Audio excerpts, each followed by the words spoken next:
puedan estar en la clase de hoy, ¿verdad? Bueno, muy bien. Entonces, pues vamos a seguir. Hoy nos corresponde el tema, el, el tema número 7. El tema número 7. Ya estamos en la unidad didáctica 3 de lo que es el temario sobre nuestra materia que es construcción de paz social. Y esta tercera sesión de la unidad didáctica 3 se llama Mi encuentro con Cristo. Aquí lo que vamos a ver es la espiritualidad de la gente de pastoral, ¿no? Vamos a ver la espiritualidad de la gente de pastoral. Ay, aquí lo que tengo es que no veo el chat. Sí, es el tema. ah, sí, sí. Lo que pasa es que yo tengo aquí diferente la forma en que lo repartí, pero sí es el tema número 5, tienes razón, porque el primer tema lo junté, era el tema 1 y 2, y para que pudiera quedar y pudiéramos ver todo el temario, lo junté en un solo tema. Entonces, sí, yo lo tengo aquí, con otro número, pero sí tiene razón, es el tema 5. De hecho, las diapositivas dicen tema 5, pero sí, sí, aquí como que me desfaso tantito, pero es para que les pueda ayudar todos los temas que están en el temario, ¿no? Porque sí, sí, sí, hice un temario un poquito extenso y la idea es que los veamos todos, que no dejemos ninguno por visto y se acaben todos los temas, ¿no? Eh, bueno, ok, entonces vamos a empezar con el tema que es la espiritualidad de la gente de pastoral, perdón, la espiritualidad de la gente de pastoral y que justamente es lo que vamos a tratar, ¿no? Ya vimos en los primeros temas, en las dos clases pasadas, un poquito para situarnos en la realidad, para situarnos y volvernos a meter en lo que es el método de la doctrina social de la Iglesia, el ver, juzgar y actuar. Eso es lo primero que vimos, lo que era la paz, el tema de la paz para la Iglesia dentro del compendio de la doctrina social. Y la vez pasada, pues ya empezábamos ya de lleno con el tema de lo que es la construcción de paz, ¿no? Y veíamos lo que es una comunidad de aprendizaje y cómo nosotros podemos ser una comunidad de aprendizaje, ¿verdad? Y veíamos en el tema número 2 veíamos en el tema número 2 de la clase pasada lo que es la dignidad humana, ¿verdad? Que eso tiene también que ser el centro de nuestra construcción de paz, ¿verdad? Tiene que ser el centro de la construcción de paz, la dignidad humana. Y nosotros como constructores de paz debemos, ¿verdad?, siempre abogar por que se respete la dignidad de las personas por el simple hecho de ser personas. Nadie puede pisotear o pasar sobre la dignidad de las personas. Y nosotros, como agentes constructores de paz, tenemos que velar por esa dignidad de las personas, ¿verdad? Siempre estar vigilantes, ¿verdad? A que se respete la dignidad. Bueno, ok, entonces esas son las bases, ¿no? Las bases que tenemos para seguir aprendiendo y seguir viendo las maneras que tenemos para construir la paz dentro de nuestras sociedades, ¿verdad? Que eso es el objetivo, eso es el objetivo de que estamos aquí aprendiendo lo que es la construcción de paz, para que nosotros seamos esos agentes de construcción de paz en nuestras comunidades, ¿verdad? Y entonces el tema de hoy, pues, es justamente el ver cuál debe de ser la espiritualidad de la gente de construcción de paz, ¿no? Ok, entonces vamos a subir las diapositivas del tema número 5, que es la espiritualidad de la gente de pastoral. ¿Okay?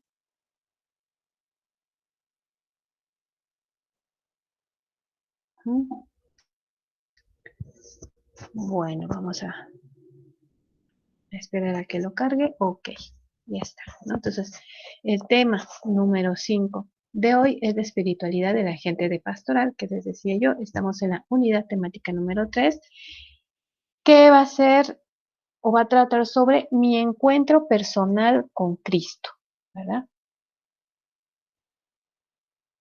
Ok, bueno, vemos, ¿verdad? Aquí vemos una cita que pues para todos o para la mayoría de nosotros ya es conocida, ¿verdad? Eh, que es de la Sagrada Escritura, de la carta de Santiago, ¿verdad? Del apóstol Santiago, capítulo 2, versículo 14 al 27. Y nos dice, ¿de qué sirve, hermanos míos, que alguien diga, tengo fe, si no tienen obras? ¿Acaso podrá salvarle la fe? Si un hermano o una hermana están desnudos y carecen del sustento diario, y alguno de vosotros les dice, idos en paz, calentaos y hartaos, pero no les dais lo necesario para el cuerpo, ¿de qué sirve? Así también la fe. Si no tiene obras, está realmente muerta, ¿verdad? Esta cita bíblica es fuerte y nos cuestiona, ¿verdad? Nos cuestiona a nosotros como agentes de pastoral, ¿verdad? Nosotros podemos decir, sí, sí creo, Señor, sí creo en ti, Señor. Sí, Señor, te amo con todo mi corazón, ¿verdad? Sí, Señor, yo trato de seguir lo que tú mandas. Pero cuando nos enfrentamos a la realidad, a, a ese análisis de nuestras realidades en nuestras comunidades, ¿qué tanto estamos realmente comprometidos con el Señor? ¿Qué tanto buscamos el hacer, el tener una acción en favor de los demás, en favor de nuestros hermanos y en favor de los más necesitados? ¿Realmente estamos comprometidos? O nos dice también por ahí la escritura, ¿verdad? O solamente movemos la boca, solamente es de labios para afuera y realmente no nos preocupamos por los demás, ¿verdad? Nos dice un tema de catequesis que acabo de compartir en las redes de Pastoral Social, ¿verdad? En la medida que nos preocupemos por el necesitado, en esa medida se va a ver nuestro compromiso o nuestra adhesión a Dios, porque tenemos que amar al prójimo, nos dice la palabra, y tenemos que demostrarlo, ¿verdad? No nada más decir, Señor, Señor, y no preocuparnos por los demás. Es lo que nos dice Santiago, ¿verdad? Tenemos que buscar el bienestar de los demás, porque si no, pues en realidad no sirve de mucho decir y hablar y mover la boca diciendo te amo, Señor, pero no me interesa mi hermano, ¿no? Eso no es coherente con la fe. Y como nos dice Santiago, ¿verdad? El apóstol, la fe, si no tiene obras, está realmente muerta. La consecuencia de una relación con Cristo es una apertura a los horizontes de la misión, ¿verdad? Ya lo veíamos, ¿verdad? Esto nos dice Evangelii Gaudium en el número 120. De esta forma afirmaremos que el encuentro con Cristo es un impulso directo a ser discípulos y misioneros. Actualmente se habla de un seguimiento de Cristo como clave de perfección, como una invitación a ir tras Él fielmente hasta el fin de la existencia, ¿verdad? Nosotros, en nuestra iglesia particular de Catepec, como en muchas otras iglesias, se trabaja en la diócesis para que todos los agentes de pastoral seamos discípulos y misioneros, ¿verdad? Les preguntaba y leía con mucho interés sus tareas que me mandaron y veo los diferentes carismas que cada uno de ustedes tiene y veo la forma en que están trabajando en la misión que Dios les ha encomendado y pues qué hermoso, ¿verdad? Qué hermoso que cada uno de ustedes en sus ambientes, en ese caminar de misión, bueno, que lleven a cabo el mandato de ser discípulos y misioneros, ¿no? Eso es el punto de partida para que ustedes, como agentes de pastoral, como agentes como agentes constructores de paz, deben de tener bien presente y bien claro ese caminar con Cristo, ese encuentro primero con Él, que cada uno de ustedes tendrá su historia particular de ese encuentro personal con Cristo, ¿verdad?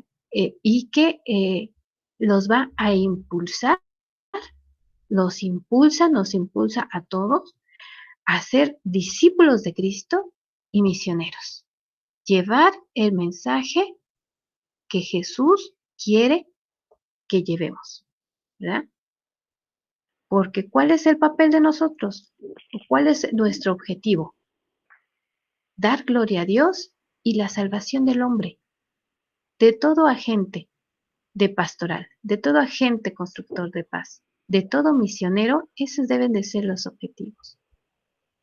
Dar gloria a Dios y la salvación del hombre, ¿verdad? Y para eso nosotros, como discípulos y misioneros, primero tenemos que tener ese encuentro personal con Cristo y después ser mensajeros del mensaje de Cristo, ¿verdad? Entonces, pues esa es la clave de la perfección. Y como decíamos en la lección pasada, cuando decíamos o veíamos que tenemos que ser comunidad de aprendizaje. Decíamos, una comunidad de aprendizaje tiene que estar dispuesto a desaprender para volver a aprender. Y veíamos en el tema, ¿verdad? Si nosotros dentro de nuestro campo de misión vemos que algo no está que algo está fallando, que algo no está eh, saliendo como debería, podemos dar marcha atrás y ver qué está pasando, por lo que no estamos cumpliendo nuestros objetivos de misión y volver a intentarlo, y volver a intentarlo. Así es. Y nosotros, como agentes de pastoral, como agentes de misión, lo primero es seguir de la mano con Cristo, porque esa va a ser la clave de la perfección, ¿verdad? Y porque es esa la invitación que Él nos hace a cada uno de nosotros, ir tras Él, y nos dice aquí fielmente hasta el fin de la existencia, ¿verdad? Y como Él hace nuevas todas las cosas, nosotros podemos equivocarnos y volver a empezar, pero siempre tomados de la mano de nuestro Señor para poder seguir adelante. Y dice aquí, hasta el final de nuestra existencia. Vengan y vean. Esa es la invitación que Cristo les hace, en primer lugar, a sus discípulos y que se convierte en el primer nivel de relación con Jesús. La afirmación del Evangelio en boca de Jesús es una propuesta de vida directa, a tal punto que el mismo evangelista, que es Juan, quien nos narra esta relación o este acercamiento, resalta una consecuencia de dicho encuentro. Vieron dónde vivía y se quedaron con él aquel día. Esto nos viene en el Evangelio de Juan, capítulo 1, versículo 35 al 42. A ver, por ahí alguien tiene su micrófono abierto porque no, como tengo la presentación, no veo quién es, pero por favor todos chequen su micrófono y lo cierran, por favor. Bueno, ok. Entonces, ¿verdad? Aquí nos dice este mensaje, ¿verdad? Dice que nos habla de esa invitación. Vengan y vean. Eso es lo que nos dice Jesús a cada uno de nosotros como discípulos misioneros. Nos invita a estar con Él. Nos invita a ver dónde vivía y nos invita a quedarnos con Él, ¿verdad? Muy independiente de nuestro ser humanos, ¿verdad? Imperfectos, ¿verdad? Con tendencia al pecado. Eso no debe de ser impedimento para no aceptar la invitación de Cristo. La invitación es para todos. Y nosotros como discípulos misioneros, si ya tuvimos un primer encuentro con Él que cambió nuestra vida, ahora nos toca corresponder a la invitación de Cristo en nuestras vidas. Ahora nos toca estar con Él, ver dónde vivía y quedarnos con Él, nos decía la diapositiva anterior, hasta el fin de nuestra existencia, ¿verdad? A mí me han cuestionado alguna vez, ¿no? Algunas gentes que he conocido que me han dicho, ¿tú qué necesitarías para dejar, en mi caso, mi campo de misión, que es en mi ministerio, mi grupo de escuela de pastoral? Me han dicho, ¿tú qué necesitarías para dejar la escuela de pastoral, para abandonarla? Y sin pensar yo les he contestado, ¿no? Pues, que me muera. Eso es lo que tendría que pasar para que yo dejara escuela de pastoral, ¿verdad? Y pues, gloria a Dios, aquí sigo, ¿verdad? Que me ha abierto caminos el Señor insospechados para mí, que jamás pensé los lugares en donde me estaría desenvolviendo hoy en día, pero sin embargo, mi casa, mi familia es escuela de pastoral y alcanza el tiempo para todo, ¿no? Para seguir sirviendo en el ministerio y comprometerme en las nuevas responsabilidades que Dios ha puesto en mis manos, ¿no? Pero de eso se trata. Cada uno de nosotros en nuestro campo de misión es donde tuvimos ese encuentro personal con Cristo, bueno, de ahí partir para después aceptar la invitación de Jesús, ver dónde vive y quedarnos con Él. Les decía, no somos santos, estamos en el camino de santidad, debemos de tomar la conciencia de que nuestra meta, de cada uno de nosotros, es llegar a ser santo, pero somos seres humanos con errores y con tendencia al pecado. Pero eso no debe de impedir que nosotros aceptemos la invitación de Jesús, ¿no? Que nosotros aceptemos estar con Él y que Él ya se ocupará de nuestras cosas, ¿verdad? Y que si nosotros caemos, está su mano abierta para volvernos a levantar, ¿no? Siempre, siempre. Pero siempre ya tener esa conciencia de que como agentes de misión debemos de seguirlo, ¿no? Y de estar con Él, de estar con Jesús. Hay 3 claves de comprensión de la experiencia de este encuentro con Cristo, ¿verdad? Y eso, bueno, pues todos ustedes, que me imagino, y quienes no, bueno, han estado en campo de misión. Todos estamos dentro de nuestras iglesias, de nuestras parroquias, eh, este, en ese campo de misión, en llevar a cabo la misión permanente, ¿verdad? En donde, bueno, ya conocemos de estos pasos, pero pues es bueno que los recordemos porque también, ¿no? De repente, les decía yo la clase pasada, parece que vemos la evangelización como una clase, como una receta, y luego de repente se nos olvida vivirla. Y de repente se nos olvida otra vez que sea centro de nuestra vida nuestro Señor Jesucristo, ¿no? Entonces, siempre es bueno recordar esos pasos de esa experiencia de nuestro encuentro con Cristo para que podamos vivirlo siempre, ¿no? El primer paso, pues, es el querigma o primer anuncio, ¿no? El primer momento de relación con Cristo está mediado por el anuncio, pero en concreto por la pasión, muerte y gloriosa resurrección de Jesucristo, manifestada esta última como el centro de dicho mensaje, ¿verdad? El querigma. El Dios te ama. ¿Y cómo sé que Dios me ama? Porque por eso Jesucristo pasó, vivió una pasión, pasó por la muerte y tuvo una gloriosa resurrección, por la que es un Dios vivo para los vivos, ¿verdad? Entonces, ese es el mensaje, ese es el querido. Dios te ama tanto que dio su vida por tu salvación, ¿verdad? Entonces, ese es el primer anuncio que nunca se nos debe de olvidar y siempre debemos de tener presente, ¿ok?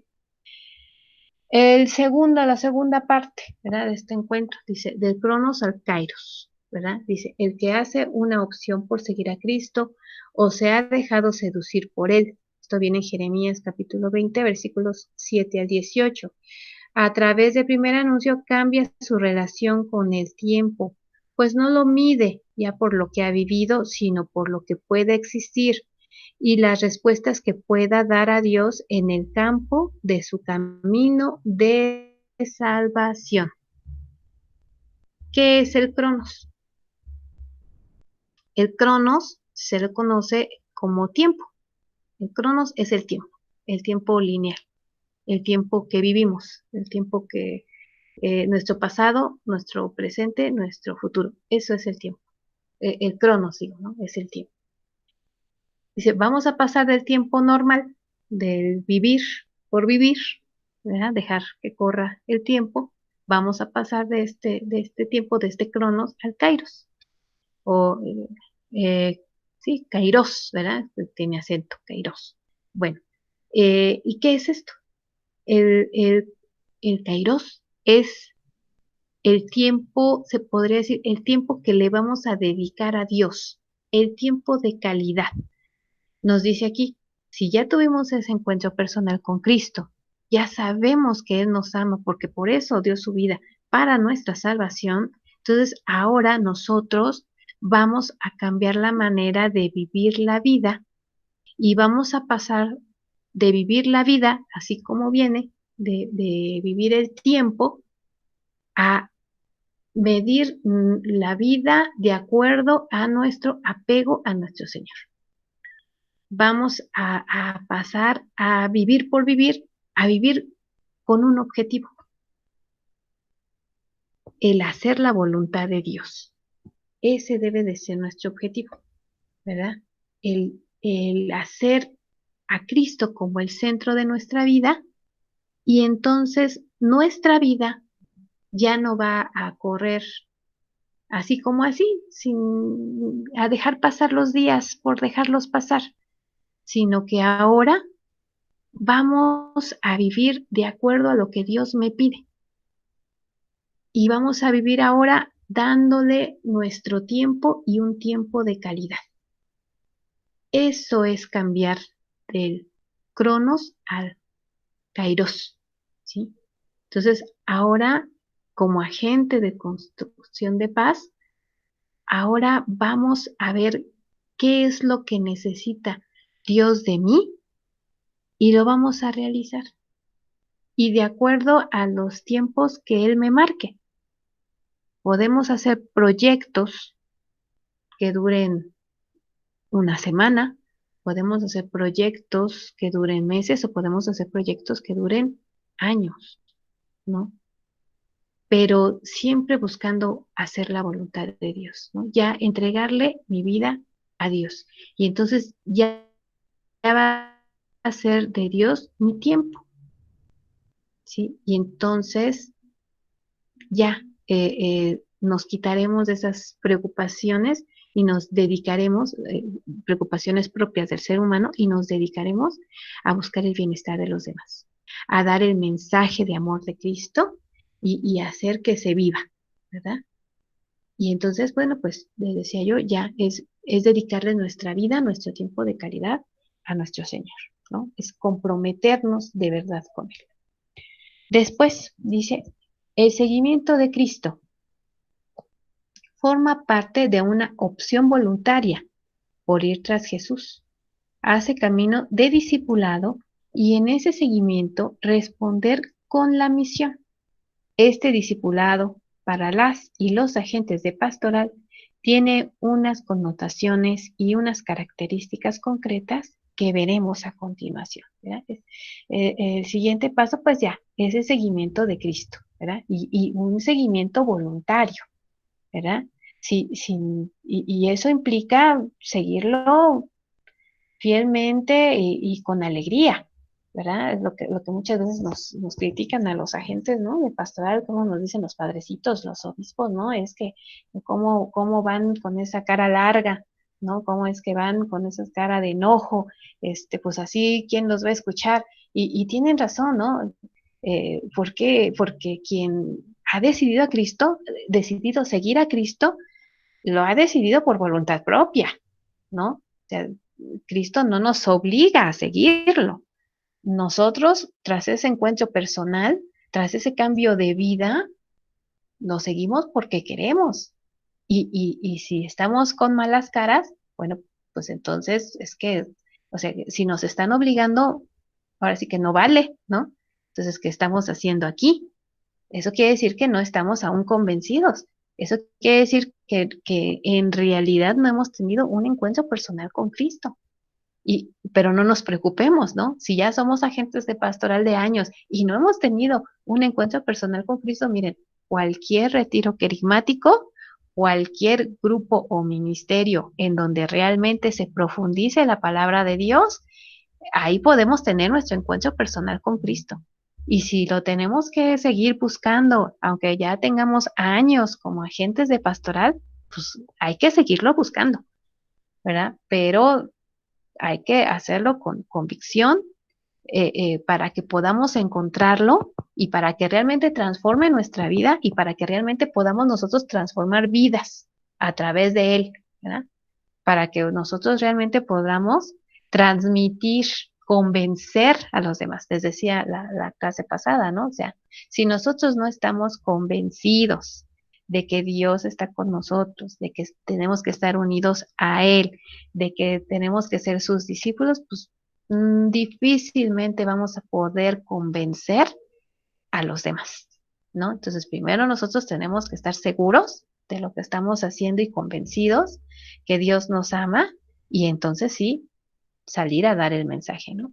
Y bueno, aquí nos dice, ¿no? Que este discipulado, que es el seguir a Jesús, tiene unas características concretas, ¿no? Que vamos a ver a continuación, que son tres, ¿no? Que son primero, caminar, después edificar, después confesar, ¿verdad? Y como columna vertebral o pivote que va a sostener nuestra acción como misioneros, como discípulos misioneros de Cristo, va a ser la oración, la vida sacramental y la palabra de Dios, ¿no? Esos son de base, ¿no? Tener una vida de oración, tener un acercamiento con los sacramentos, ¿verdad? Principalmente confesión y comunión, y estudiar, reflexionar la palabra de Dios, ¿no? Esto en cualquier grupo, ministerio, pequeña comunidad se lleva a cabo, ¿no? Entonces, eso no es ningún problema. Ahora, estas tres características del discipulado que van a ser la espiritualidad de la gente de pastoral, pues nos los vienen, aquí nos lo explican, ¿no? Primero, pues es el caminar, que es el llamado a vivir la espiritualidad. Bueno, el llamado a vivir la espiritualidad hoy es andar con la comunidad a la par de las necesidades de ella.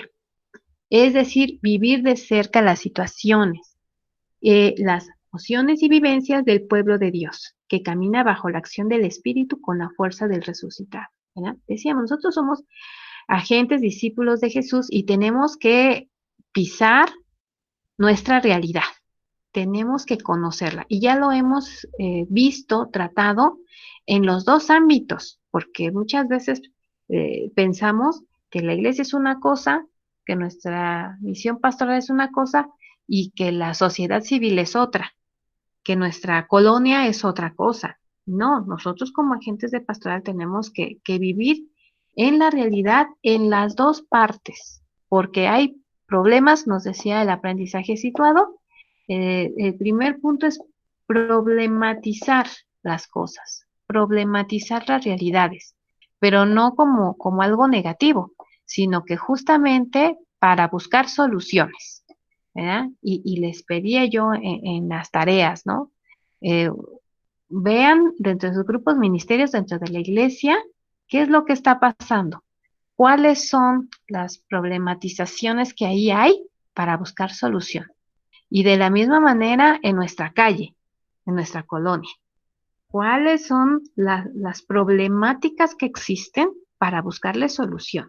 Entonces, este caminar es propio de la gente de pastoral, que es el caminar con nuestras realidades dentro de nuestro campo de misión pastoral y dentro de nuestra comunidad social, ¿no? Tenemos que estar bien situados en las realidades de todo. Después, edificar. Dice, según la doctrina social de la Iglesia, se propone la edificación ¿verdad? El desarrollo integral humano y solidario, por el que se busca seguir tomando conciencia de la construcción de la iglesia que se compone de piedras vivas, por llamar así a los que en Cristo fundan su vida, ¿verdad? Buscar soluciones. Eso es lo que nos dice este segundo punto. Edificar, buscar el bien común en todo, ¿verdad? Porque eso nos lo propone la doctrina social de la iglesia. Tenemos que edificar el desarrollo integral humano y solidario, ¿verdad? Buscar el desarrollo integral de las personas, ¿verdad? Para que podamos salir adelante todos como sociedad, sociedad pastoral y sociedad civil, ¿verdad? Entonces, ese también es un punto importante de la espiritualidad de la gente de pastoral, ¿verdad? Caminar a la par de nuestra iglesia y de nuestra sociedad y edificar, buscar el desarrollo integral humano y solidario. Y confesar, ¿verdad? Nosotros no nos vamos a poder a confesar, ni tenemos que irnos a confesar diario, ¿verdad? A eso no se refiere. Se refiere a que la iglesia declara al Señor que lo seguirá a donde quiera que vaya. Confiesa que reconoce a Cristo como Salvador y en él el amor que ofrenda, ¿verdad? Y bueno, así eso es lo que nos dice, ¿verdad? Porque pues para seguirlo, ¿verdad? Para que se pueda seguir. Es decir, nosotros como agentes de pastoral tenemos que confesar con nuestra boca lo que está en nuestro corazón, ¿verdad?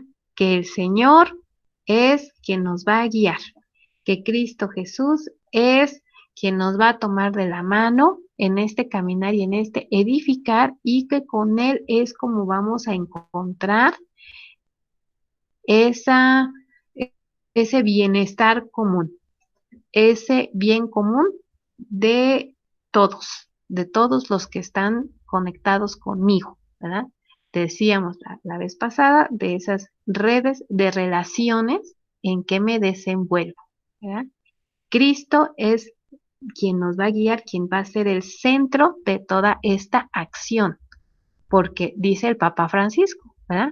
Si nosotros como iglesia, como agentes de pastoral, no tenemos como centro a Jesucristo, pues entonces nos vamos a convertir en cualquier ONG, ¿verdad? Dice aquí, o sea, cualquier sociedad civil que busca la ayuda de los demás, pero pues sin un objetivo concreto. Nosotros sí lo tenemos como iglesia, ¿no? Nosotros debemos de confesar que Cristo es el Señor y que a través de Él tenemos la salvación y que los objetivos que Él nos pide tener dentro de nuestra acción de misión es dar gloria a Dios y la salvación del hombre, ¿no?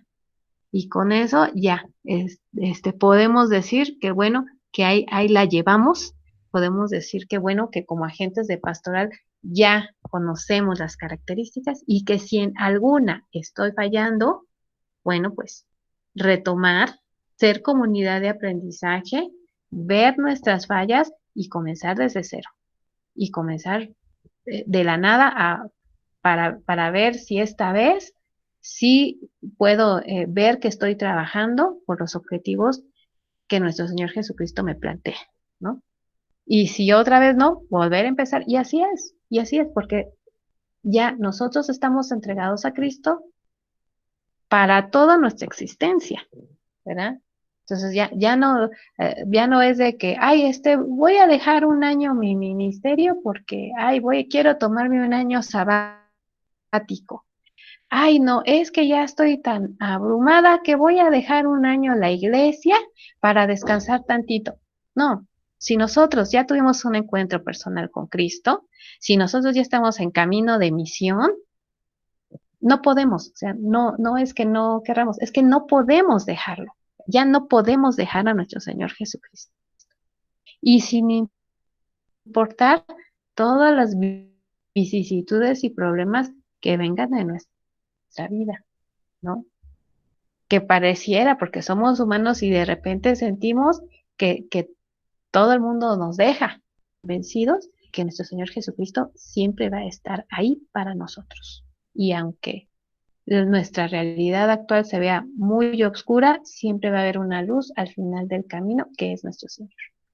Y si nosotros no estamos convencidos de ello como agentes de pastoral, bueno, pues entonces tenemos que buscar tener otro encuentro personal con Cristo para que realmente podamos caminar como Él nos dice, ¿no? Bueno, ok, entonces hasta aquí la presentación. Vamos a dejar de compartir. Ujú.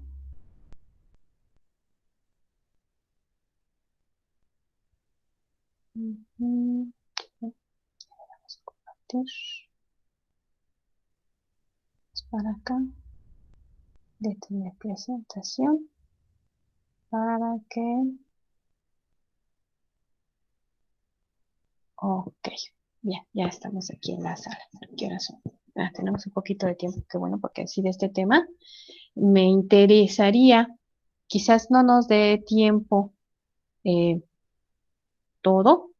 a escucharlos a todos, pero sí me gustaría escuchar uno o dos testimonios de cómo fue su encuentro personal con Cristo, ¿no? Leía yo sus tareas y veía, ¿verdad? De la mayoría, como es que me platican, ¿no? Su campo de misión y qué hermoso, les comentaba hace rato, que dentro de su campo de misión se sientan realizados y comprometidos, ¿no? Qué bueno, gloria a Dios, ¿verdad?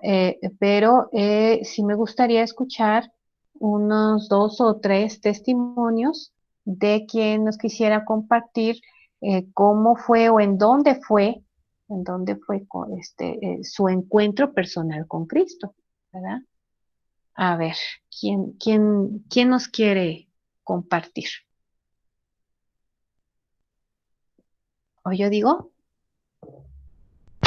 Es que sí, en línea pues es más difícil, ¿verdad? Porque pues, que alguien se anime, así también nos pasa en la maestría, ¿no? Dice el profesor, ¿quién quiere hablar? Y todos no vemos que nadie abre el micrófono, ¿no? Pero bueno, a ver, les doy chance, pero no tardemos. Ah, bueno, dicen que mejor yo les diga.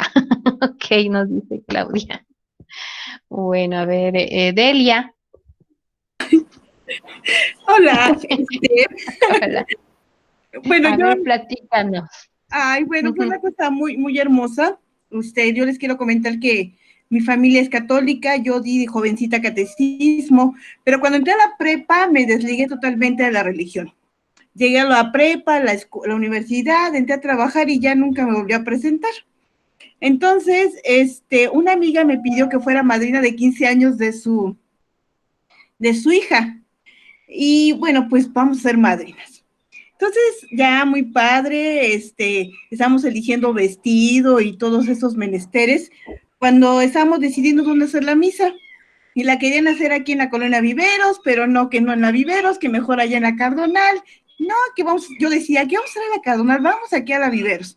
Y bueno, entre tanto, la otra madrina, porque tenía otra amiguita que también fue madrina, la tomó allá en la catedral, digo en la catedral, perdón, allá en la Cardonal, y dice, es que el padre de allá da la misa muy bonita, vamos a escucharla de aquel lado. Yo no quería porque acá nos queda la mano a mí la parroquia. El tema es que fuimos, y se te va a gustar mucho porque la misa es muy bonita. Digo, bueno, pues vamos. Ya estuvimos en la misa, todas muy monas, arregladas, y efectivamente la misa fue muy, muy preciosa, ¿no? Y ahí estuvimos compartiendo, dimos unas palabras a la quinceañera, todo estuvo muy padre, yo estaba muy contenta, y obviamente yo sabía que si no estaba confesada no me podía comulgar, no podía participar en la comunión, pero no me preparé para hacerlo, no me preparé para hacerlo, pero estaba tan emocionada en la celebración que me atreví a comulgar. Entonces, estaba ahí muy padre, nos fuimos a la fiesta, todas muy contentas, pero al día siguiente me dio como una cruda emocional espantosa. No podía ni estar, estaba bien inquieta, bueno, que ni fui a trabajar a tal nivel y me fui a confesar. Y fui a la bueno, me fui a confesar, pero bueno, aquí en la parroquia, como tenía muchos años de no confesarme, aquí entre nos, aquí en la parroquia no me quisieron confesar y me dijeron, ¿sabes qué? Vete a la basílica.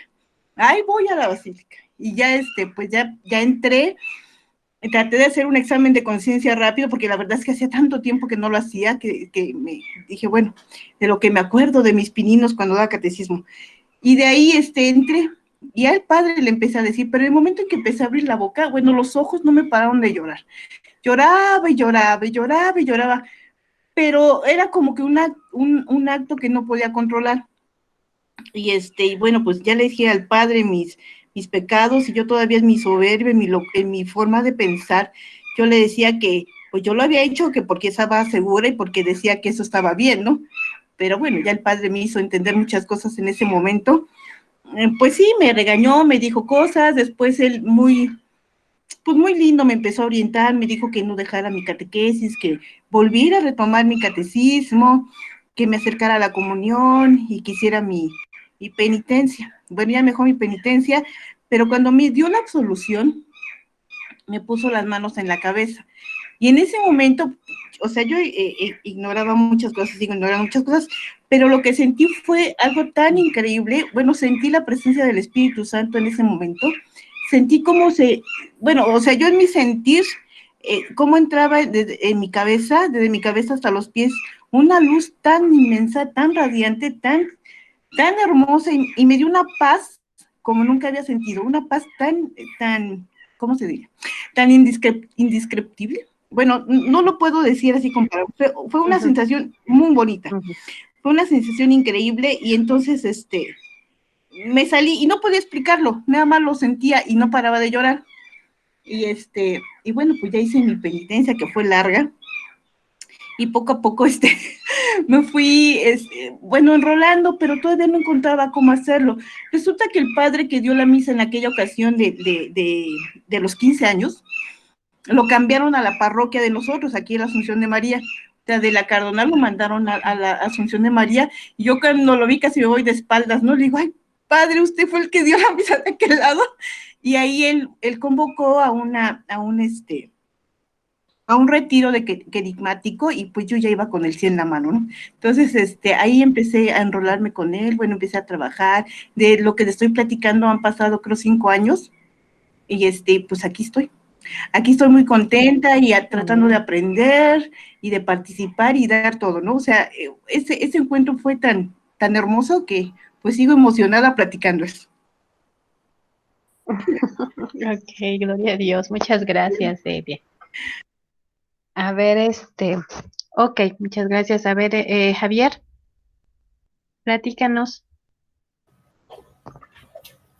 Bueno, pues un poquito de lo que yo les puedo compartir, que yo empecé desde muy niño, a los 9, 10 años, me llevaban a misa normalmente, pero a mí me llamaba mucho la atención lo que es la música, me llamaba la atención el canto, todo cómo cantaban en ese entonces los coros, porque Santa Clara siempre se ha distinguido un poquito por esa situación de tener grandes coros. Entonces me llamaba la atención, y por ese lado me quise acercar. Entonces con otro amigo subimos al campanario de Latosos, y ahí conocimos al organista. Y al organista era una persona, pues no muy grande, pero sí, sí ya de edad, y nos invitó. Dice, bueno, pues si son inquietos, intégrense aquí al coro de niños que tenemos. Era una persona muy tradicionalista. Recuerdo que en ese entonces había el auge de las guitarras y de la música coral, y él siempre criticaba a las estudiantinas y a todos los grupos, y era una persona así un poquito muy cerrada, muy estricta. Cuando me cambia la voz, yo no quería dejar de seguir yendo, entonces dije, bueno, yo quiero seguir viendo con ustedes. Dice, pero es que ya te cambió la voz, ya no nos sirve, era el término que de alguna manera se ocupaba en ese entonces. Ya entonces dejé, y él me dice, bueno, te voy a enseñar a tocar, y ya aprendí a tocar. Ya desde esa edad, entonces digo, pues fueron los años que me estuve dedicando a la música. Estudié música todo el tiempo, esta parte, y estaba como organista, ya no cantando, sino ayudando con el organista, con el coro de niños. A los 20 años, por azares de destino, se me da la oportunidad de entrar a un grupo fuerte, más o menos de renombre, y dejé completamente todo, abandoné entonces, y me dediqué de lleno al grupo. Fueron 10 años en donde me alejé por completo de todo. Para nada, me decían, ¿y tú qué ibas a la iglesia? Sí, pero pues ya eso era cuando era joven, decía yo, ¿no? Curiosamente, a los 30, pierdo el trabajo por una discusión con el dueño, me quedo sin trabajo y esa fue mi caída, ¿no? O sea, fue cuando pierdo por completo el trabajo y me entró una depresión muy fuerte en esa época y curiosamente me invitan a un retiro. Y en ese retiro fue como retomar, o sea, fue como, oye, estos 10 años que dejaste de la iglesia, Dios nunca te abandonó. Entonces sí, para mí fue una conversión muy fuerte, así fue un cambio completamente de la vida que yo llevaba, porque sí era una vida llena de excesos, de todo, o sea, todos esos 10 años, pues la música es, dijéramos, alcahueta, y fue una vida completamente perdida. Cuando caigo, que pierdo el trabajo y regreso con un retiro, leo que me invitaron, fue donde nuevamente dije, oye, si Dios estuvo contigo desde el principio, ¿por qué tú lo abandonaste, no? Porque era lo que yo me preguntaba, ¿no? Y entonces fui poco a poco también entendiendo esta parte que hace otros nos compartías de lo que es el Kairos, ¿no? De que es el tiempo de Dios. Entonces, bueno, a lo mejor tú quisiste abandonar, pero Dios tenía un plan para ti a partir de ahorita. Y fue donde, de alguna manera, cuando nuevamente retomé mi trabajo en la formación de los coros y empezar nuevamente incluso también a retomar mi formación musical, porque también, aunque tocaba en un grupo, ya no me profundizaba. Y fue cuando empecé a estudiar un poquito y ya dedicarme de lleno nuevamente a la iglesia. Ese es un poquito más o menos mi testimonio. Ok, muchas gracias, Javier. Son ya las 12:59. Yo creo que, bueno, pues ya nada más nos dio chance de escuchar estos dos testimonios. Ya cada uno de ustedes tendrá su historia y en otros temas también ya nos compartirán. Pero bueno, gloria a Dios que les decía yo, si ya todos los que estamos aquí hemos tenido ese encuentro personal con Cristo, pues gloria a Dios. Y si aún no, pues no hay problema, ¿no? Dios sabe cuándo y cómo acercarse, ¿no? Para que nosotros podamos estar. Y digo, y ese encuentro personal con Cristo es muy independiente de los años que tengamos trabajando o sirviendo como agentes de pastoral, ¿verdad? Porque muchas veces eso también es lo que vemos, ¿no? Que hay veces que tenemos ya muchos años y o ya se nos olvidó nuestro encuentro personal con Cristo, o en realidad no es que se nos haya olvidado, sino que en realidad aún no lo hemos tenido, ¿no? Aunque tengamos muchos años trabajando en la iglesia. Y bueno, pero pues ahí está, Dios siempre nos tiende la mano y siempre nos invita, ¿no? Vengan y vean, ¿no? Entonces, que estemos con Él. Bueno, ok, entonces hasta aquí dejamos este tema número 5, que fue la espiritualidad de la gente de pastoral. Vamos a dar nuestros 10 minutitos de descanso y para regresar con el siguiente tema. Ujú. Ok, entonces bueno, pues queda aquí abierta la sala y ya para que podamos estirar un poquito las piernas y regresamos en 10 minutitos, por favor. Sí, gracias.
Ok, ya es la 1:11, ya estamos aquí otra vez, ya para seguir con el siguiente tema que nos toca hoy. Ujú. Bien, bueno, ya estamos todos, ¿verdad? Aquí. Ok, ok, bien. Bueno, siguiente tema que corresponde hoy compartir, pues es también uno de nuestros objetivos principales que nos corresponden como agentes de construcción de paz, ¿no? Que es el bien común. Ujú. Ese es el siguiente punto que vamos a tocar el día de hoy, que es el bien común. Nosotros ya sabemos lo que significa esto, aunque vamos a retomar un poquito en este tema, buscar el bien común, ¿verdad? Para que podamos vivir en sociedades justas, ¿verdad? Y ya habíamos dicho desde el semestre anterior que buscar el bien común es un compromiso que tenemos nosotros como ciudadanos y como agentes de pastoral, ¿verdad? Que no debemos dejar todo en manos del gobierno, en manos de nuestras autoridades civiles. Eso no nos corresponde a nosotros dejarlo, ¿no? Que es como la mayoría de la sociedad pretende, ¿no? Dejar que el gobierno, dejar que las autoridades civiles arreglen todas nuestras situaciones, ¿no? No, ¿verdad? Es nosotros como ciudadanos, como agentes de pastoral, es lo que nosotros tenemos que buscar, el bien común. ¿Y en dónde? Pues en nuestras comunidades particulares, donde nosotros tenemos incidencia en primer lugar, ¿no? Es decir, tendemos quienes estamos en el servicio dentro de lo que es la pastoral social, también, ¿no? De repente nos perdemos si queremos nosotros solucionar el mundo y tampoco se puede, ¿no? Nosotros debemos de buscar soluciones dentro de nuestras comunidades pastorales y civiles, ¿verdad? Pero dentro de nuestras comunidades, ¿no? Mientras que nosotros podamos poner ese granito de arena en la transformación de nuestro tejido social dentro de nuestra comunidad, entonces se podrá iniciar con esa cadenita para que en un futuro podamos transformar nuestras sociedades ya eh, en niveles más grandes, ¿no? Pero tenemos que empezar por donde tenemos incidencia, por nuestras comunidades, ¿no? Entonces, bueno, pues este es el tema que vamos a ver, ¿no? El bien común. Ok, entonces eh, vamos a, les voy a poner la presentación de este tema.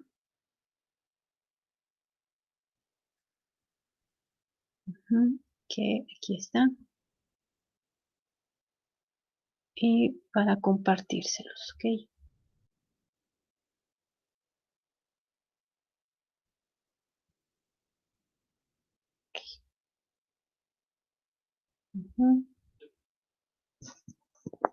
Bien, entonces decíamos, el tema que corresponde, el tema número 6 es el bien común, que es la finalidad de los procesos de evangelización transformadora, ¿verdad?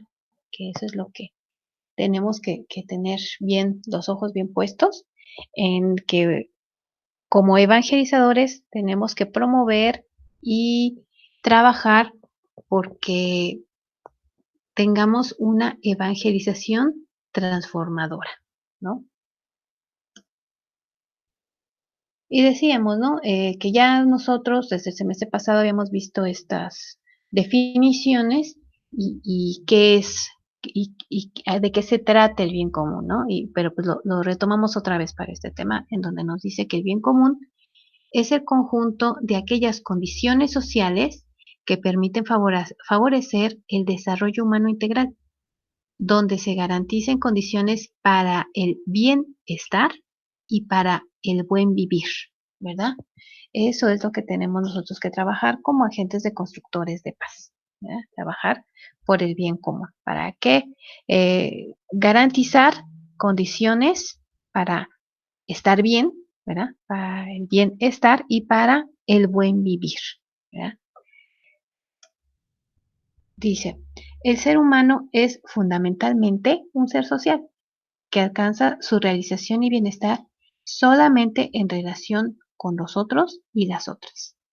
Cada persona crece y alcanza la plenitud dentro de la sociedad y a través de esta.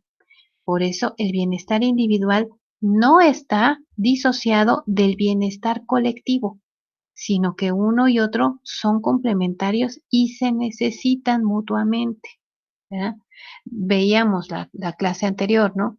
Que, que justamente en esta sociedad en que vivimos, ¿verdad? En esta sociedad de cambio de época, en esta sociedad globalizada, tendemos a aislarnos y pensamos que con que yo esté bien individualmente, ya, todo está bien. Y no, porque nos dice el tema, el ser humano es fundamentalmente un ser social. Vivimos en sociedad. Y aunque ahorita, por la situación que estamos viviendo de la pandemia, estemos más aislados que de costumbre, sabemos que estamos dentro de una sociedad. Entonces, si la sociedad está mal, también individualmente estaremos mal, ¿verdad? Aunque dentro de las cuatro paredes de mi casita estemos o creamos o que estamos bien, ¿verdad? Tendemos a creer que estamos bien.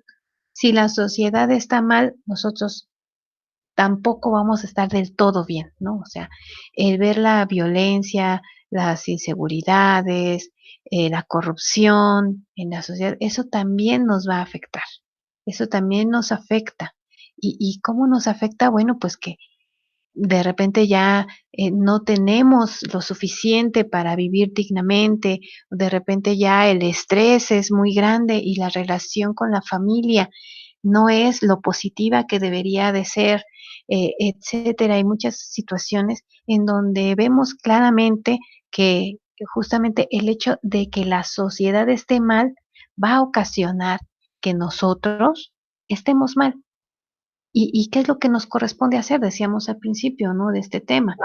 Tenemos nosotros que buscar estar bien, ser constructores de paz dentro de nuestra familia para que así nuestra sociedad también esté bien, empiece a cambiar y también esté bien, ¿no? Entonces, justamente por el simple hecho de que el ser humano es social y va a vivir ese bienestar en cuanto la sociedad también esté bien, ¿no? Ok, nos dice, el bien común es el bien de los individuos, en tanto que miembros de una comunidad política, o sea, el conjunto de los valores que los individuos necesitan, pero que solo pueden buscar y lograr en forma conjunta en una relación social regida por la concordia, ¿verdad? Esto también es lo que nos dice el tema acerca del bien común, ¿verdad? Que pues es el bien de los individuos, tanto de los miembros de una comunidad política como pues dentro de toda la sociedad, ¿no? Entonces, esto es también lo que tenemos que buscar, ese bien común dentro de la comunidad política, ¿verdad? Es decir, que es la comunidad política, buscar el bienestar de todos, ¿no? El servir a todos, ¿verdad? Decíamos el semestre pasado que la política, pues, es buscar el bien común ya de una comunidad, ya dentro de una sociedad. Y eso también nosotros tenemos que saberlo como agentes de construcción de paz, ¿no? Eso es lo que tenemos que tener bien claro en estos conceptos de lo que es el bien común. Y vamos a analizar o vamos a tomar, ¿verdad?, también como punto de partida para ver lo que es el bien común, el Evangelio de Lucas en el capítulo 9, versículo 10 al 17, que nos habla de la alimentación de los 5,000, ¿verdad? Donde vamos a analizar lo que es esta cita bíblica que nos habla de la multiplicación de los panes y de los peces, ¿verdad? Que nos menciona la Sagrada Escritura, que es tan importante esta narración, que viene en todos los evangelios, en los sinópticos, en los tres sinópticos, que son Lucas, Mateo y Marcos, y en el Evangelio de Juan, ¿no? En los 4 evangelios se menciona esta narrativa sobre la multiplicación de los panes y de los peces, ¿no? La alimentación de los 5,000. Y bueno, la vamos a leer. Dice: vueltos los apóstoles, le contaron todo lo que habían hecho, y tomándolos se retiró aparte a un lugar desierto de la ciudad llamada Betsaida. Y cuando la gente lo supo, le siguió, y él les recibió, y les hablaba del reino de Dios y sanaba a los que necesitaban ser curados. Pero el día comenzaba a declinar, y acercándose los 12 le dijeron: despide a la gente para que vayan a las aldeas y campos de alrededor y se alojen y encuentren alimentos, porque aquí estamos en lugar desierto. Él les dijo: dadles vosotros de comer. Y dijeron ellos: no tenemos más que 5 panes y 2 pescados, a no ser que vayamos nosotros a comprar alimentos para toda esta multitud. Y eran como 5,000 hombres. Entonces dijo a sus discípulos: hacedlos sentar en grupos de 50 en 50. Así lo hicieron, haciéndolos sentar a todos. Y tomando los 5 panes y los 2 pescados, levantó los ojos al cielo, los bendijo y los partió y dio a sus discípulos para que los pusiesen delante de la gente.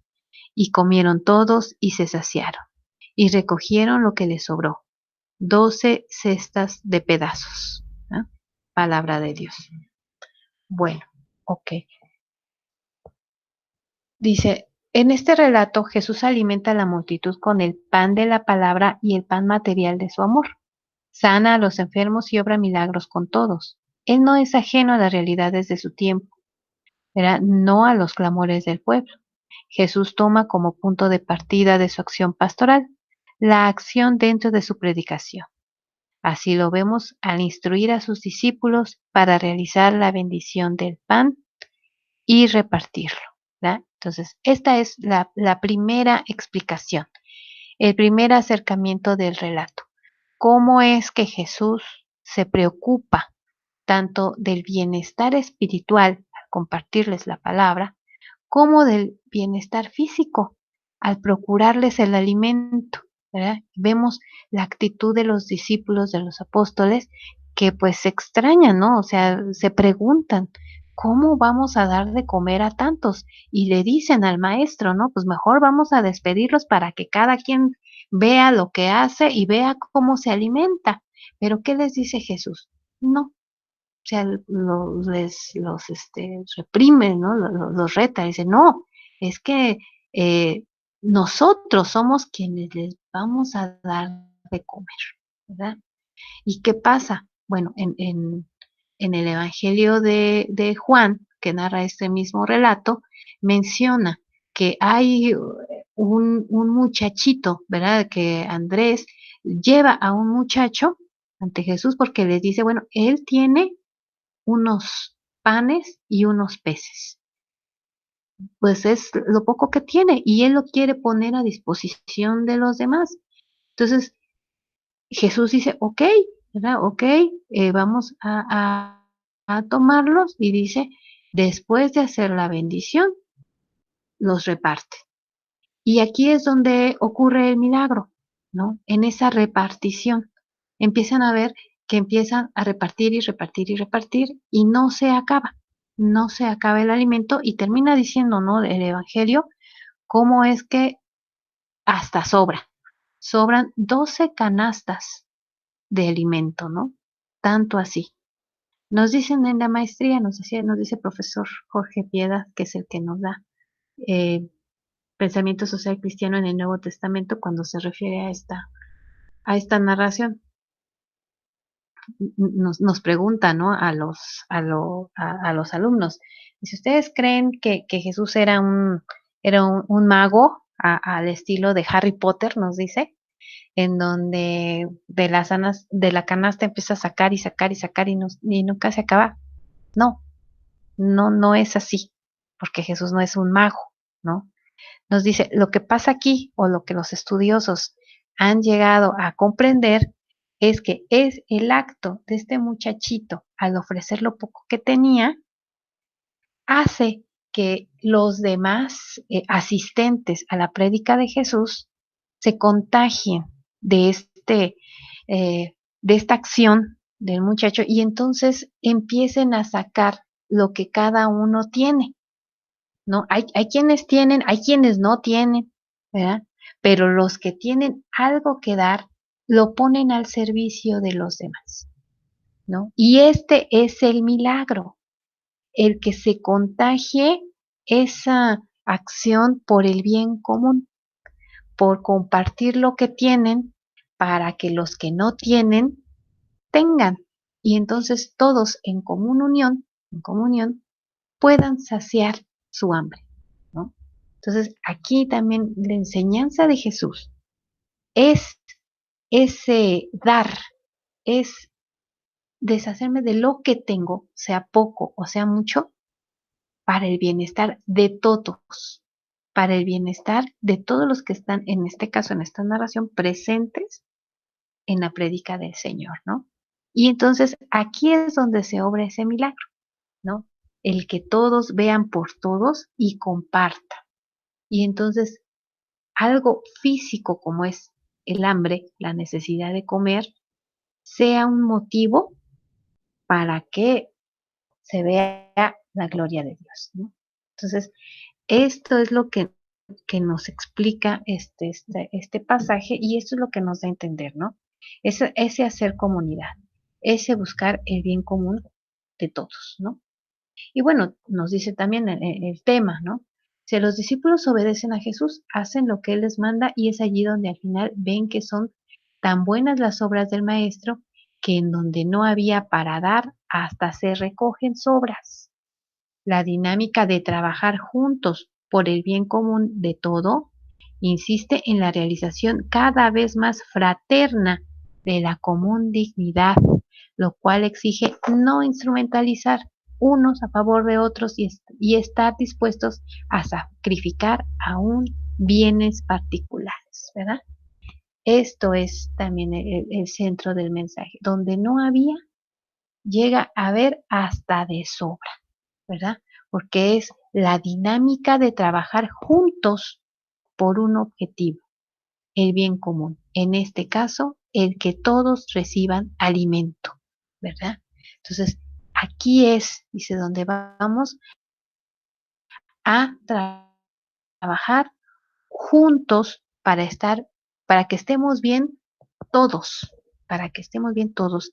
Y si eso consiste en sacrificar hasta a veces los bienes particulares que tenemos, se hace y se hace con gusto.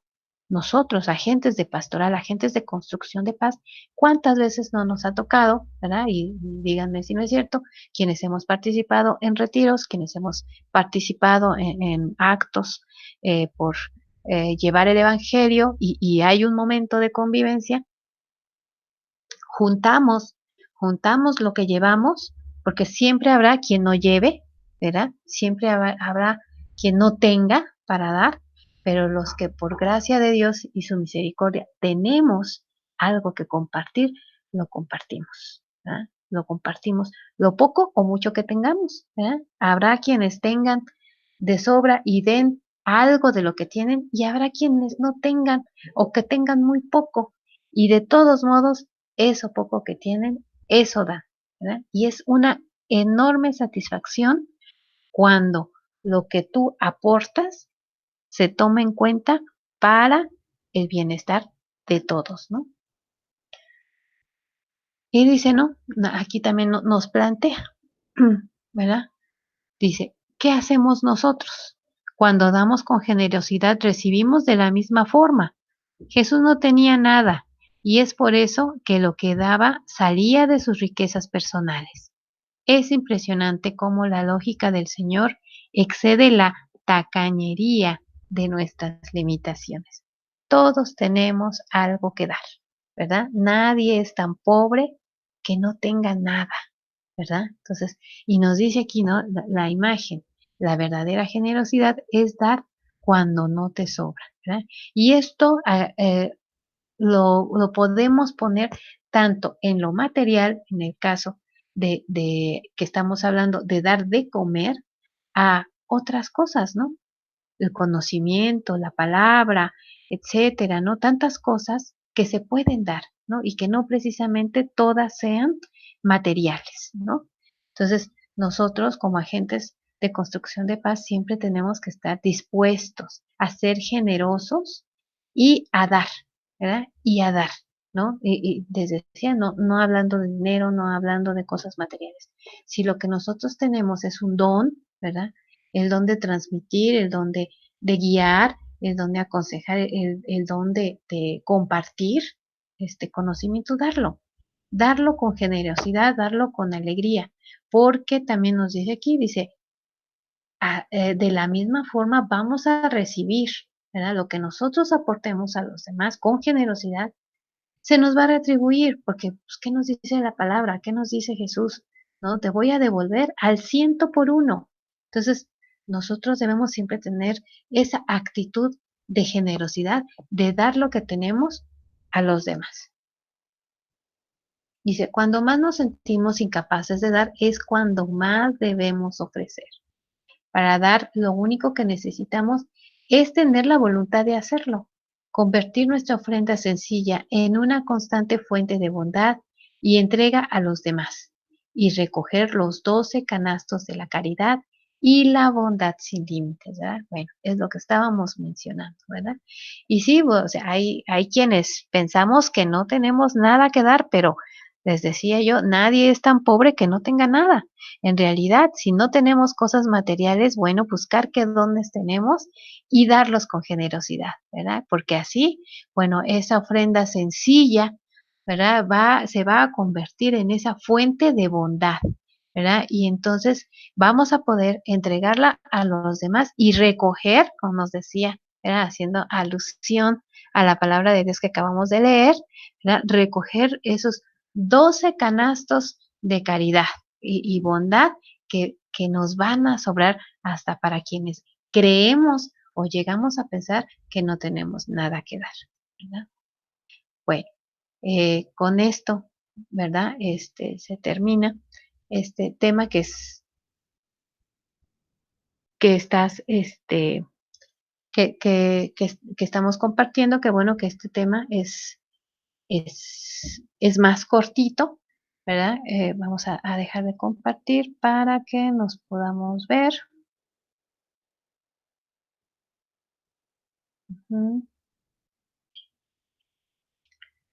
Ok, es cortito, pero es muy enriquecedor, ¿verdad? Porque esto es lo que nosotros tenemos que tener bien presentes, ¿no? Ese compartir, ese dar, ¿verdad? También, bueno, justamente hice un ensayo al fin, para esta materia que les comentaba de pensamiento social cristiano en el Nuevo Testamento con este tema, con el tema de esta narración, ¿no? De la multiplicación de los panes y de los peces, y tiene muchísimo más muchísimo más mensaje, ¿no? Muchísimo más mensaje en cuanto a que nos enseña esa generosidad con que nosotros tenemos que darnos a los demás, ¿no? Pero también nos menciona en el análisis que nos decía el profesor cuando vimos este tema, también nos decía o nos mostraba esa actitud de Jesús que como decíamos o conocemos, ¿no? Dentro de nuestras enseñanzas, eh, que, que los judíos esperaban a un Mesías guerrero, ¿no? A un Mesías que iba a acabar con el Imperio Romano con espada. Y por eso no se convencen de que Jesús sea realmente el Mesías porque sus armas son el amor, son la paz. Pero realmente nos comentaba nuestro profesor que Jesús sí era rebelde contra el imperio, pero a su manera, ¿no? O sea, que es como también nosotros tenemos que serlo, ¿no? O sea, nos comentaba primero el lugar donde estaba, donde se realiza esta narración, es el lago de Galilea, ¿no? Que representaba al imperio romano, porque pues ahí se mostraba la abundancia, ¿no? La comida, el poder, ¿no? Y que entonces Jesús cuando ya después de la prédica y nos dice la narración del Evangelio, que les dice a los discípulos que les digan a los escuchas, ¿no? A las 5,000 personas que se sienten, ¿verdad? Que se sienten, dice que también ese era un acto de rebeldía contra el imperio porque en esa época solamente los romanos tenían el permiso de sentarse para comer. Los judíos no podían sentarse para comer. Entonces el hecho de que Jesús les dijera a los discípulos, díganle a la muchedumbre que se siente, también era una forma de rebelarse contra el imperio, ¿no? O sea, son detalles que estudiosos sobre el tema han escudriñado de acuerdo a las costumbres y a la historia de la época de Jesús, que muchas veces nosotros lo pasamos por desapercibido, ¿no? Pero que es interesante cuando nos lo platican, a mí me causó mucha expectativa, ¿no? Esto que nos dijera el profesor, porque esa es la forma también en que vemos a nuestro Señor Jesús, ¿no? O sea, en primer lugar, decimos, no, pues sí, pues el Cordero, ¿no? Que dobla las manitas y que se sacrifica, pero en realidad Jesús era un hombre fuerte, Jesús era un hombre que vivía, sabía lo que vivía en su época y enfrentaba al imperio, ¿no? Pero decíamos, no de la manera en que muchas sectas revolucionarias de la época lo hacían, ¿no? Que ellos sí asesinaban a los ricos romanos, ¿no? Como una forma de rebeldía para que dejaran de dominarlos, ¿no? Al pueblo judío. Y Jesús, obviamente que no era así, él predicaba con paz, su prédica era de amor, pero no era de pasividad, ¿no? Les enseñaba o les enseñó también con estos actos tan sencillos, ¿verdad? De decirles a la muchedumbre que se siente una forma de recuperar su dignidad como personas, ¿no? Porque pues como que solamente los romanos se podían sentar para comer, ¿no? O sea, tú, hermano judío, eres tan digno, tan persona como cualquiera. Entonces tú también siéntate a comer, ¿no? Entonces son esos detalles que hacía nuestro Señor Jesús, en donde nosotros podemos ver también que Él no era no bajaba la cabeza, pues, ¿no? Ante el imperio. Sabía lo que estaba viviendo su pueblo y estaba con el pueblo también, ¿no? Tenía sus formas de rebeldía, pero dentro de la paz y dentro del amor, ¿no? Bueno, entonces, pues esto es lo que nos trata este tema y que con nosotros como agentes de pastoral, lo que nos dice o el objetivo es que nosotros tenemos mucho que dar, ¿no? Nosotros dentro de lo poco o mucho que tengamos, dentro de lo material o nuestros dones con los que Dios nos ha favorecido, tenemos mucho que dar a los demás. Y debemos estar conscientes de esto, Debemos de estar conscientes porque si yo me he encontrado con muchas personitas dentro de mi ministerio, que es el que conozco, que nos dicen, no, es que yo no tengo, es que yo no me siento capaz, es que yo no tengo nada que dar, no, todos tenemos algo que dar y lo importante es ponerlo todo a disposición de los demás, ¿no? Ok, bueno, miren, voy a terminar ahorita la grabación para, ahora tenemos un poco de tiempo, yo creo que podemos continuar con, les voy a decir la tarea justamente va a ser sobre este tema, el tema de los 5 panes y los 2 peces, sobre este, el bien común, y la tarea va a ser que me van a escribir en una cuartilla, en una hojita tamaño carta, eh, cuáles son sus 5 panes y sus 2 peces de cada uno de ustedes, ¿no? ¿Qué es lo que ustedes tienen que puedan ofrecer a los demás? Y en este caso vamos a centrarnos o enfocarnos un poquito en la construcción de paz. Ujú. Ya ustedes, dentro de su ministerio o dentro de su colonia, cuáles son sus 5 panes y sus 2 peces. Ujú. ¿Qué es lo que ustedes pueden ofrecer para el bien común, para el bienestar de los que están a su alrededor? Ujú. Esa va a ser la tarea sobre este punto. Y les voy a parar la grabación. No vamos a terminar la clase, solamente quiero que me compartan otras 2 personitas el punto anterior, el tema anterior de acerca de cuál es, que nos platiquen cómo fue su encuentro personal con Cristo. Ujú.